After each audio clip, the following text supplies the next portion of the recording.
Why a legend in the real estate business is not buying multifamilies right now and sees real value in residential real estate. That's today's episode. Let's dive into it.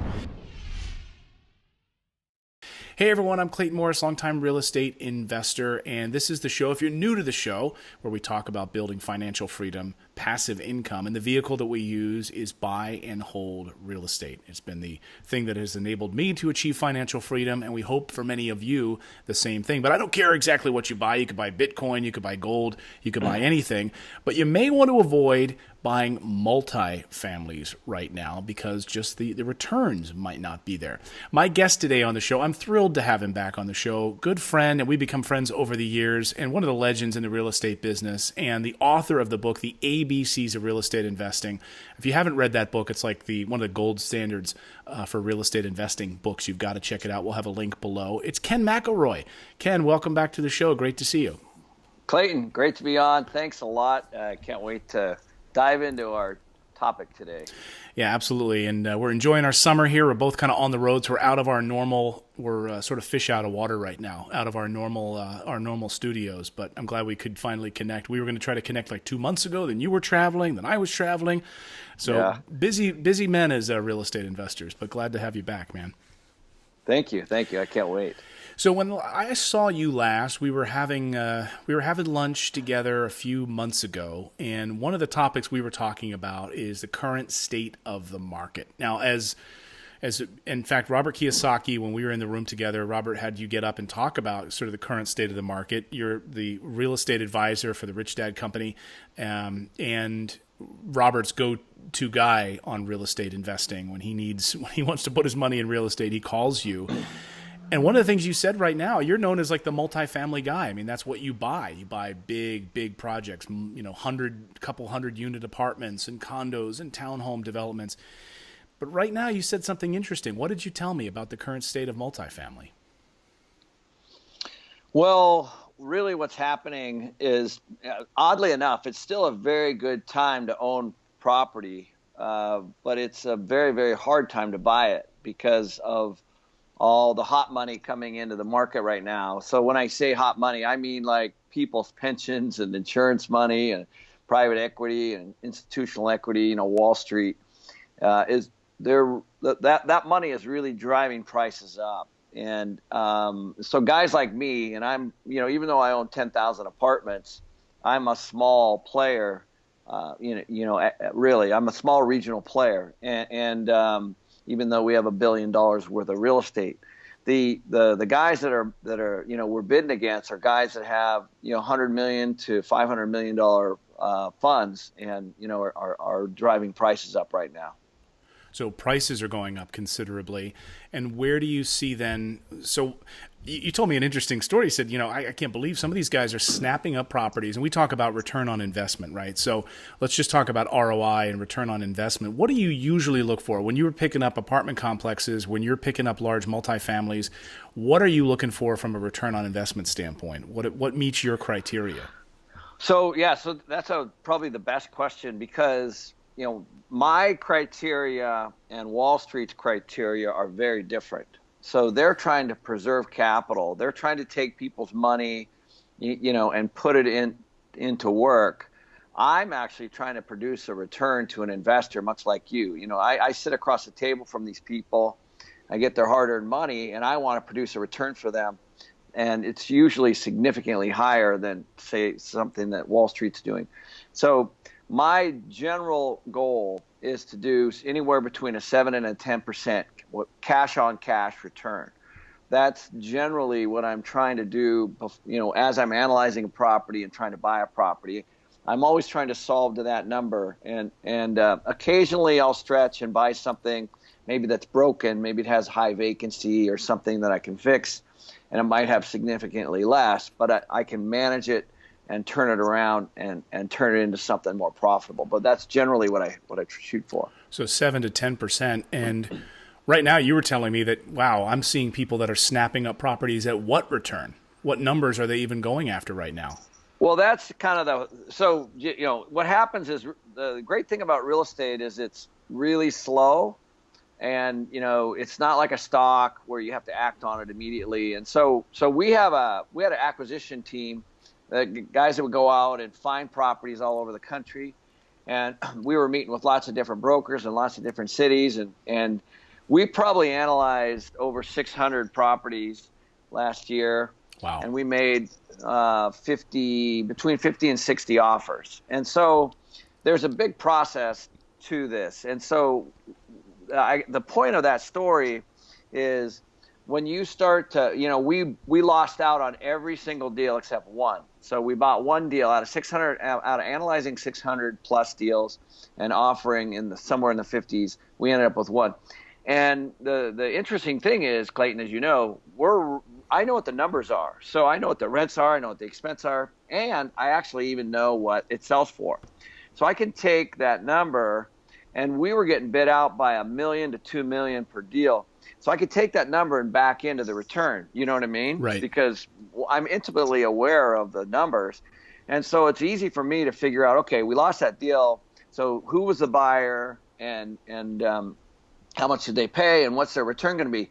And so we went through that process so much that we just realized there's no way we can stretch to, a 2-3% return is what, some of these deals were trading at. Wow. And we just didn't want to. So that's when, we let our acquisition guy go, and we said, hey, we're not gonna play at this point. But you were saying that while you guys wouldn't play at that low of a return, 2 to 3%, I mean, there's a lot of other people that are, right? They're saying, yeah, well, that's interesting. You got to look at their motivation. Okay. So, and it's going to get a little edgy, but if you think about it, if you put money into a life policy or a pension policy, or let's say a private equity group, there's pressure on that group to place that money because it's making zero. And so, and there's a cost to, there's real costs for that fund as well. And so their motivation is much different than mine or yours. I'm actually investing my own money and my investors' money, where, they don't even see the face of the people. And so, they're placing big chunks of capital all over the place. And so their motivations are significantly different. The other piece that you're going to see right now is you're going to see these syndicators out there, standing on a stage, raising a bunch of money. And you got to look at their motivation. Are they making money from their seminars? And are they making money from their syndication fees? So you got to look at that. And I'm not saying they're doing anything wrong. I'm just saying that you have to look at somebody's motivation. Why are they doing it? The guys in Wall Street, they're doing it so they can pay their rent. And the same thing with the syndicators. They're doing it. They don't have a legacy of a lot of cash flow and a lot of property like we do, where we can step back. We have over $1 million of free cash flow every month coming in on our projects, so we don't have to do any deals. Whereas if you're starting out and you're trying to pay your rent and you're trying to grow a business or a brand, it's a lot different. When you look at those properties that you're going in for 7 to 10% and you're backing out some of those numbers, the value add that you're looking to put into those properties, what is your checklist that you go down that you say, okay, if I pick it for this, I know that the value add I can bring to this property will give me this. What is that checklist of value add items? Yeah. And when I say, first of all, define value add for us, what that looks like to you, and then what are the items that you try to click off of to really add more cash flow? Well, that's a great question. So for me, value add is taking anything and making it worth more later. And so the question is always, what will it be worth later? And I'll tell you an interesting story. This is back probably 5 or 6 years ago. We had a bank from Texas approach us, and they had taken back a property. It was like a 200 unit in Arlington, Texas. And they said, we want you, we like you guys. We like what you've done. We've watched your track record in the Dallas area. So they were going to actually give me the property for free and give me the loan to fix it. So it was like $2 million to turn it around.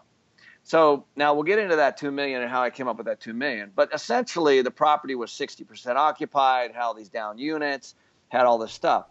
Well, what they owed on the loan plus the 2 million, I fast forwarded. I say, okay, what's this property going to be worth in 2 years? It wasn't even worth that. So I passed. So people will look at me and go, I can't believe it. Like, if this bank was going to give you the property and give you the money to fix it. And I said, well, at the end of the day, I was going to be into the project close to 12 million bucks. And in 2 years, I think it was only going to be worth somewhere between 10 and 11. And so I passed. And so the point of that story is, I always go way out. I always want to know what's it going to be worth after I do the value add. And the value add can come from a lot of ways. So I've seen people do value adds that cost way more than they get back. So in other words, you would never do granite kitchens. And I know we're getting into details here, but you would never do granite countertops in kitchens in a rental. But a lot of people do it. You would never do, high-end appliances and all these kinds of things. You can spend $20,000, $30,000, $40,000 extra in anything and not get any money back. So there's a fine line there on what is truly a value add. But our typical model is taking something that was, say, built in the 80s, the 90s, or 2000s that's super dated, and it's really, really well located. And then taking a look at, how much money should we put in there? And, there's a certain level of rent you're going to get. So let's say that unit gets $150 more per month once it's fully renovated. Well, you can spend $7,000 or $8,000 on a renovation, or you can spend 20. And from experience, I've done both. And the rents are what the rents are. There's a cap for the tenant. So you have to go all the way out and see, what does the market support today? Not what am I going to pioneer and make it. So, luckily on those mid-level deals that are 20, 30 years old, there's typically new product in the area. So you want to be underneath the new product and above the old products, and kind of somewhere in the middle. And you're not always exactly correct, but you're pretty close. And so that's what a value add is. So before I buy something, I've done this numerous times. Like the easiest explanation is putting washers and dryers in a unit that has hookups. That's a no-brainer. Right. The washer and dryer set cost me $550, and I get $50 to $75 depending on the market more per month. So that's a 2-year payback on just the washer and dryer, and that's doing nothing. So there's you have to look at it on that. How much money are you putting in, and when are you going to get it back, and what does it create value? Right, because you can get about maybe an additional 4% return on a retail flip of a house in a $300,000 house with granite countertops, but granite as a rental factor is not going to increase your rent probably at all, right? No. If it's a long-term hold, 10, 20 years, it might not be a bad play because you're never, it might be dated at some point, but the tenant's probably not going to ruin it, where they can ruin Formica or Corian or something like that. So yes, but that's exactly right. So depending on, that's another good point. There are properties that we bought really well and are incredible locations that I probably will never part with. In those deals, I might put a little more upgraded hardwood floor, for example, or we might do upgraded appliances or stuff like that because I want to put something a little more quality in, better fixtures, because I know I'm going to hold that thing for 10 or 15 years. But if I'm going to turn something in 2 or 3 years, I'm essentially going to do the very bare minimum to get the highest maximum rent. Yeah, these are great. This is great tips. This is all about not over upgrading your rental properties just because, again, it's not a place you're going to live. It's not a long-term permanent residence. It's a rental property. And so you have to be really aware of, you don't need to put in a smart doorbell. You don't need to put in, you don't need to put in granite countertops necessarily. You don't need to go and put all these bells and whistles in the property. And it's just not going to yield the results that you want from the cash flow. Yeah. Correct. So when you look now at the market, you think about the multifamily space and you see, wow, man, people are snapping up stuff at a 2 or 3% return. Oh my gosh. But what about residential real estate? Because one thing you said to me was where you see real value right now. So if I say, hey, Ken, right now, 2018, 2019, where do you see the biggest value for owning rental property? You said what? Single family residential, which made me happy because that's the that's the bulk of what I do. I really do think that. Well, first of all, if you take a look at going way back under a couple different presidencies, I think it was Bush that kind of said, "Hey, everybody needs to own a home," and so home ownership went up to I think 68, 69% of the country. Now it's down in the low 60s. And so the reason why there's this big rental demand is because of that. Obviously we had the crisis, the housing crisis, all those kinds of things, and which was unfortunate. A lot of people lost things and they moved into rentals. I get that. But there's been a big, there's been numerous articles about it's a renter nation, it's a renter nation, it's a renter nation. You just type in Google and you'll see there's a zillion articles on this issue, and it has all very, very good details about it. And so what's happened, though, is there hasn't been a lot of believe it or not, there hasn't been a lot of construction because I think last year we delivered 480,000 units into the rental housing, into the multifamily space, which was the most since the 70s. But prior to that, in the last 10 years, it's been really, really, really, really low. So if you look at today, there's a valid argument that says, yes, we've delivered a lot of units, and that's true. But there's still a huge glut. Now, you got to go all the way back to 10 years ago. And, the people are aging, getting older. People are moving out of their parents' houses. They're graduating. They're getting jobs. They're relocating. And so there's this big pressure from the last 10 years of that, just population, employment growth, and all that kind of stuff that hasn't met. The housing supply has not met that demand. And these are statistics. I would suggest your readers go to the Real Estate Trends report at ULI, which is the Urban Land Institute. Great, right. Very, very lengthy report that I love to study, and it talks about each individual market. But if you look, there just hasn't been a lot of single family. And so the truth is even though I'm in the multifamily space, if somebody has a choice of renting a home with a yard and a garage versus a 2-bedroom apartment, they're going to take the home and the garage if the pricing's similar, right? They just are. They just are going to. If they have a pet or they have small kids or whatever, they maybe have a car that they don't want to park in a carport or whatever. So the single family space has a significant advantage over multifamily in almost every way. But you have to buy the single families correctly, and the rents have to make sense. Right, absolutely. So you want to be in those spaces where you're going to have, I always gun for the same thing. I'm trying to hit that 8 to 12% return, in the same way that you're trying to hit that 7 to 10%. I'm trying to hit that 8 to 12%, depending on if it's a C neighborhood or a B neighborhood, where, my rents are going to be $700, $800, $900 a month. And maybe my all-in price is somewhere in the 60s, 65, 70 range, where you have a lot of retail buyers on those same streets. You have a lot of blue-collar jobs. You see the Target has just moved in near town. You got to buy right, and that's what we try to do, and you try to play and look at those trends. And you're absolutely right. The new construction that's out there, there's not new construction for the C-class or B-class rental population. It just doesn't exist. That's right. And so, what you said is exactly. So we actually have, for all of our acquisitions, we've tried to target rents right at 1,000 or under, because, this is workforce housing, and it's it's not sexy. It's not, it's not the Class A beautiful stuff. It's not your brand new neighborhoods or anything like that. But that's not. And I just don't think that's not where the bulk of the people are.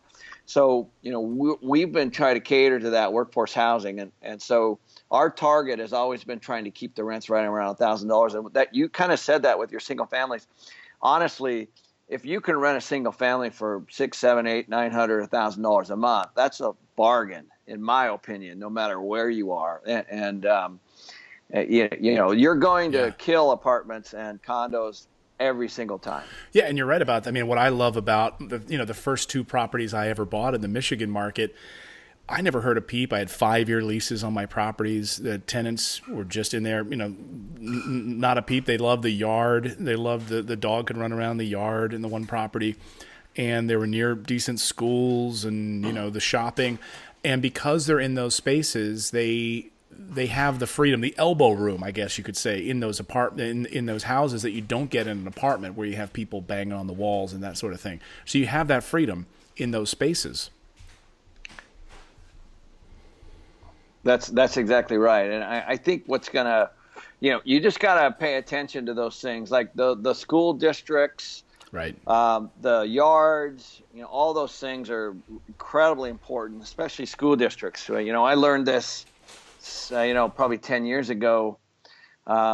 We put school districts extremely high on our list for our acquisitions because if people can't afford private schools, which most can't, the one gift that they can give their kids is to rent in a neighborhood that has an incredible school, and then their kid can go to that school, and so that's an indicator, in my opinion, and that definitely helps bring good families.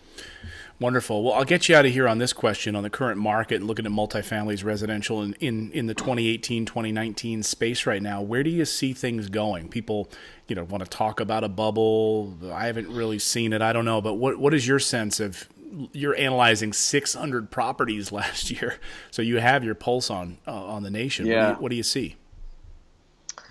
Well, it's interesting. I actually don't see a bubble, but I definitely see a slowdown. We're definitely seeing capitalization rates go really, really low. As you know, I'm in the process of selling a little over $200 million worth of property, and our cap rates are settling in the mid fours, which is really, really low.